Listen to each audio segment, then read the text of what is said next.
नमस्कार दोस्तों, स्वागत है आप सभी का। झारखंड बीएड का नोटिफिकेशन निकल चुका है और अभी अभी आपको पता भी होगा कि झारखंड बीएड का पुराना जो 2022 का ना काउंसलिंग चल रहा अभी तक।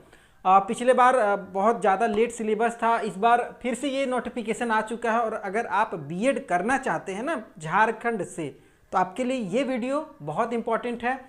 क्या क्या बदलाव हुआ है, क्या इस बार क्राइटेरिया रहने वाला है सिलेक्शन का, कैसे कैसे आपका गवर्नमेंट कॉलेज में एडमिशन होगा और क्या क्या महत्वपूर्ण सवाल हैं। बीएड होता क्या है, कितने सालों का होता है, बीएड करने के बाद क्या होगा, उसके बाद क्या दूसरे राज्य के लोग झारखंड से बीएड कर सकते हैं या नहीं, उसके बाद कितना सरकारी कॉलेज है, कितना प्राइवेट कॉलेज है, किस कॉलेज में कितना सीट है, ये सब सारी चीज़ें होंगी। और कितने नंबर पर, मतलब पिछली बार कितने नंबर पर सरकारी कॉलेज मिला था, ये सारी चीज़ें बात होंगी। ध्यान दीजिएगा, झारखंड बीएड एंट्रेंस एग्जामिनेशन, आप सभी को पता है कि अगर आपकी उम्र किसी सरकारी नौकरी के लिए निकल चुकी है तो आप बीएड कर सकते हैं। ये आपके लिए सबसे बेहतरीन अपॉर्चुनिटी होती है। शिक्षा विभाग का ये लाइफ टाइम होता है कि आप कभी भी बीएड कर सकते हो और शिक्षक बन सकते हो। हाँ, जिनकी एज है वो भी कर सकते हैं और जिनकी निकल चुकी है वो भी कर सकते हैं।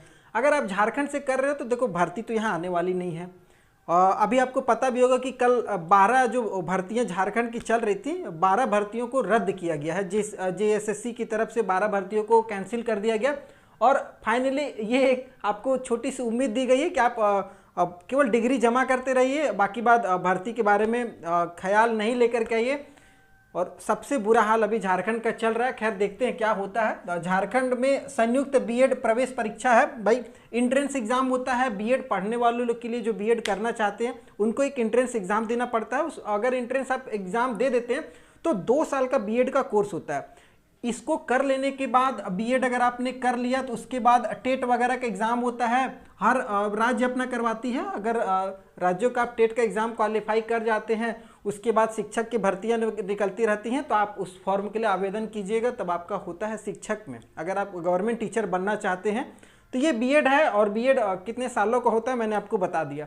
आगे जो इस साल क्राइटेरिया निकली है ना, वो मिनिमम कम से कम 21 साल होना चाहिए। देखिए, बीएड होता क्या है ना कि जनरली ये ग्रेजुएशन पे ही होती है। तो ग्रेजुएशन आप करते करते 21 साल के हो जाते हैं, तो 21 साल तक आपका मिनिमम एज होता है। और मैक्सिमम आप कितना भी 48, 50, 55 जब तक है मन तब तक भरिए, तब तक करिए, कोई दिक्कत नहीं है। फॉर्म का जो स्टार्टिंग डेट है, फॉर्म कब से भरा जाएगा, तो ऑनलाइन के माध्यम से। और अभी मैं आपको फिर से बता देता हूं कि काउंसलिंग चालू है 2022 में। अगर आपने बीएड में फॉर्म भरा था तो उसकी काउंसलिंग चल रही है। अगर आपने अभी तक नहीं किया तो चौथी काउंसलिंग में आप पार्टिसिपेट कर सकते हैं।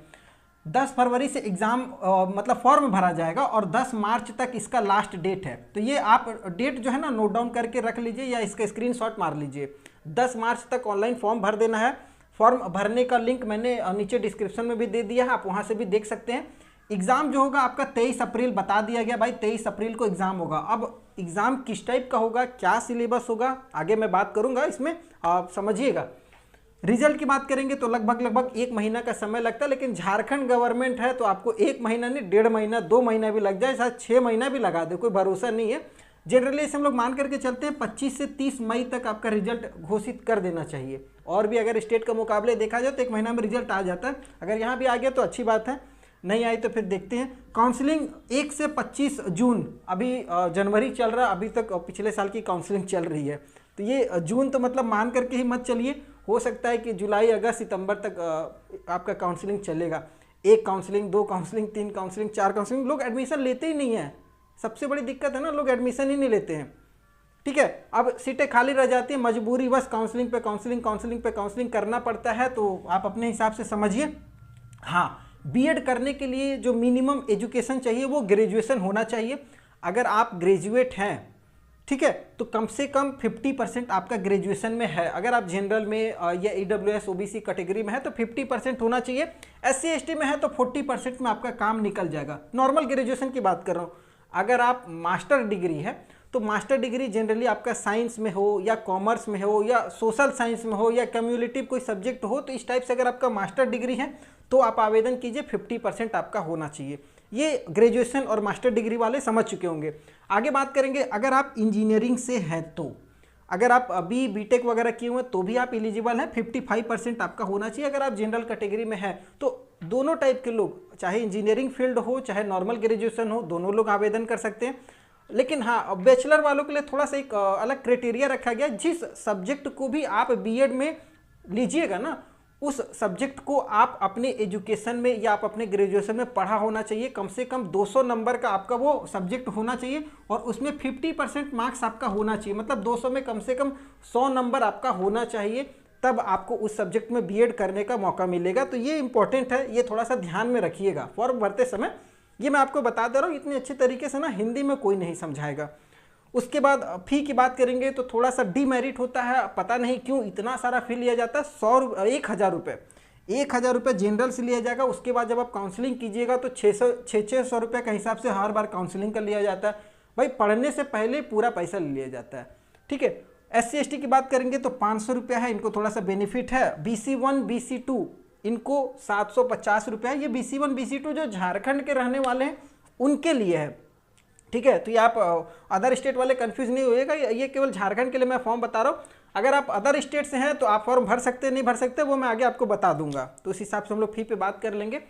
सिलेक्शन का जो प्रोसेस है वो बेसिक रखा गया है। एंट्रेंस एग्जाम, एक एग्जाम होगा, वो भी MCQ, मतलब ऑफलाइन होगा। मल्टीपल ऑप्शन, आपको एक क्वेश्चन का हो सकता है 3-4 ऑप्शन मिलेगा। 100 नंबर का पेपर होगा और पिछले बार भी यही 100 नंबर का ही पेपर हुआ था, ठीक है। 100 नंबर का एग्जाम होगा और इसमें जो सिलेबस है ना वो थोड़ा सा ट्रिपिकल है और राज्यों के मुकाबले। जैसे एक तो रखा गया भाषा ज्ञान, एक रखा गया है टीचिंग एप्टीट्यूड और एक रखा गया है रीजनिंग। ये 3 पार्ट में आपका एग्जाम होगा, ठीक है। पेपर एक ही रहेगा लेकिन ये 3 भागों में बांटा गया है, 3 अलग अलग सब्जेक्ट को रखा गया। जैसे भाषा ज्ञान की बात करेंगे तो भाषा ज्ञान में हिंदी से आपका 15 सवाल देखने को मिलेगा और इंग्लिश से 15 सवाल देखने को मिलेगा। हर सवाल 1-1 नंबर का है, मतलब 15 सवाल हिंदी से है तो 15 नंबर का हिंदी से हो गया। इंग्लिश से 15 नंबर का है तो 15 सवाल है तो 15 नंबर का हो गया। तो दोनों को मिला करके आपका 30 नंबर का भाषा ज्ञान से सवाल या 30 नंबर का आपका भाषा ज्ञान से आपका एग्जाम हो जाएगा। उसके बाद टीचिंग एप्टीट्यूड, ये थोड़ा सा ज़्यादा इस पर फोकस किया गया, 40 नंबर। ये सिंगल सब्जेक्ट है टीचिंग एप्टीट्यूड और इसमें आपको 40 नंबर है। मतलब पढ़ाई से रिलेटेड आप टीचर बनने जा रहे हैं तो टीचर की क्या क्या योग्यताएं होती हैं, आपको क्लासेस लेना आता है नहीं आता है, किस तरीके का बच्चों के साथ भेदभाव या जो भी ये सब सारी चीज़ें आपका वहाँ पर जज किया जाता है। तो ये सब सारी चीज़ें उसके अंदर इंक्लूड होंगी और सिलेबस आपको मिल जाएगा। मेरे टेलीग्राम चैनल में जाइएगा, वहाँ पर मैंने दे दिया, आप वहाँ से भी देख सकते हैं कि इसमें किस टाइप से। और हाँ, अगर आप बनने जा रहे हैं ना तो इस सब्जेक्ट को फोकस कीजिए। 2022 में ये पैटर्न लागू हुआ और इसमें काफ़ी लड़कों ने डीमेरिट बताया है कि ये जो सब्जेक्ट था ना ये बहुत चैलेंजिंग सब्जेक्ट दिया है इस बार, ठीक है। तो इस पर आपको फोकस करने की ज़रूरत है और 40 नंबर का है, समझ लीजिएगा। उसके बाद रीजनिंग, ये 30 नंबर का है। तो आप रीजनिंग लगभग सब कर ही लेता है, बहुत टफ नहीं है। तो टोटल 30 नंबर रीजनिंग से हो गया, 40 नंबर टीचिंग से हो गया, 70 और 30 नंबर भाषा ज्ञान, मतलब 100 नंबर आपका हो गया। 100 नंबर का एग्जाम होगा, 2 घंटे का आपको समय दिया जाएगा और नेगेटिव मार्किंग यहाँ पर रखा गया 0.25, मतलब हर 4 गलत पर 1 नंबर आपका कटेगा, समझ गए। अगर आपने गलती किया तो 4 गलत हुआ तो 1 नंबर कट जाएगा। ये आपको लगभग आपका एंट्रेंस एग्जाम का ये पूरा पैटर्न है। अगर आपका एंट्रेंस एग्जाम बढ़िया जाता है और कितना नंबर आपको लाना होता है, देखिए इसमें मतलब पासिंग वगैरह कुछ भी नहीं है ऐसा कि आपको इतना नंबर लाना ही है। इसमें मेन होता है ना कि आपको अगर गवर्नमेंट कॉलेज चाहिए बीएड करने के लिए तब कितना नंबर लाएं।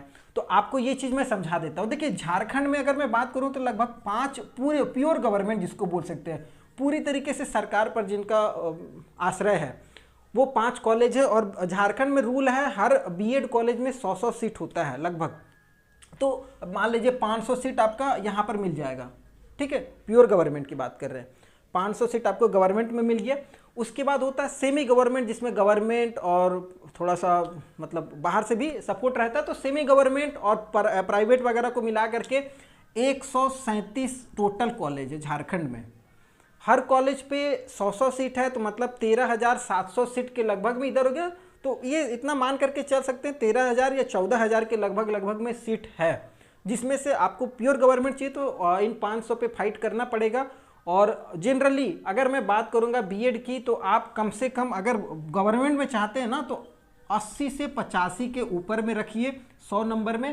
आपको बहुत बढ़िया अच्छा कॉलेज मिल जाएगा। गवर्नमेंट में डिपेंड ये करता है ना, गवर्नमेंट में अगर आप एडमिशन ले रहे हो तो वहाँ जो फ़ी होता है ना वो प्राइवेट के मुकाबले बहुत सस्ता होता है। अगर प्राइवेट के मुकाबले बात करें ना तो 0 रुपया, आप प्राइवेट से बीएड कीजिएगा आपको 1-2 लाख रुपए आराम से खर्चा हो जाता है 2 साल में। प्राइवेट से बात कीजिएगा तो यही आपका 13 से 14 हज़ार रुपये में आपका बीएड कंप्लीट हो जाएगा 2 साल। कितना फ़र्क है। तो एक तरीके से इसको मान करके चलिए फ्री होता है, ठीक है। और अगर प्राइवेट में जाइएगा तो फिर आपकी मर्जी है। प्राइवेट में अगर आपको जाना है तो जितना कम नंबर लाइएगा, मान लीजिए 100 में 10 लेकर के तो भी आपको हो सकता है प्राइवेट कॉलेज मिल जाएगा, ठीक है। तो वो आप पे डिपेंड करता है आपको प्राइवेट चाहिए या गवर्नमेंट चाहिए। समझ में आ गया होगा। 5 कॉलेज है टोटल, और उसके बाद सेमी गवर्नमेंट है, उसमें भी आपको बहुत कम पैसा लगता है, मार्जिनल फी पे आप वहाँ भी कर सकते हैं। तो सेमी गवर्नमेंट के लिए कम से कम जो कट ऑफ की बात करेंगे ना तो कम से कम आप 60 से 65 के ऊपर में अगर नंबर लेकर के आ रहे तो फिर आपको सोचना नहीं है। SC ST भी कैटेगरी में है तो कम से कम 50% नंबर लाना होगा। 50% से कम है तो आपको प्राइवेट में ही मिलेगा, और प्राइवेट में करने से कोई फ़ायदा होता नहीं है, क्योंकि भर्ती सरती तो आने वाली नहीं है, ना टीचर के आएगी ना और किसी के आने वाली है। 12 भर्तियाँ रद्द हो चुकी है, भगवान जाने अब कब आएगी नहीं आएगी। इन चीज़ों पे सरकार को थोड़ा सा सोचना चाहिए। आगे कुछ महत्वपूर्ण सवाल हैं वो मैं आपके साथ डिस्कस कर लेता हूँ। बीएड क्या है, कितने साल का होता है, ये मैंने आपको बता ही दिया है। क्या होगा बीएड करने के बाद, तो भाई ये भी मैंने आपको बता दिया। बीएड करने के बाद आप टीचर बनने की एक अपॉर्चुनिटी रहती है, टेट वगैरह का एग्जाम दीजिए, टीचर बन सकते हैं। क्या दूसरे राज्यों के फॉर्म भर सकते हैं, ये महत्वपूर्ण सवाल है। और यहाँ पर मैं आपको बता देता हूँ कि 85% जो सीट होता है वो रिजर्व होता है केवल झारखंड के लिए, और 15% सीट अदर स्टेट के जो भी कैंडिडेट है वो आवेदन करेंगे, वो जनरल कैटेगरी में। तो हाँ, अदर स्टेट के आवेदन कर सकते हैं, 15% पे आपको फाइट करना पड़ेगा। कितना सीट है सरकारी और कितना प्राइवेट, ये मैंने आपको लगभग सब बता दिया। 14,000 टोटल सीट है, 5 गवर्नमेंट कॉलेज, अगर बढ़ गया तो अच्छी बात है। हर कॉलेज में 100-100 सीट होता है, उस हिसाब से मिला लीजिए।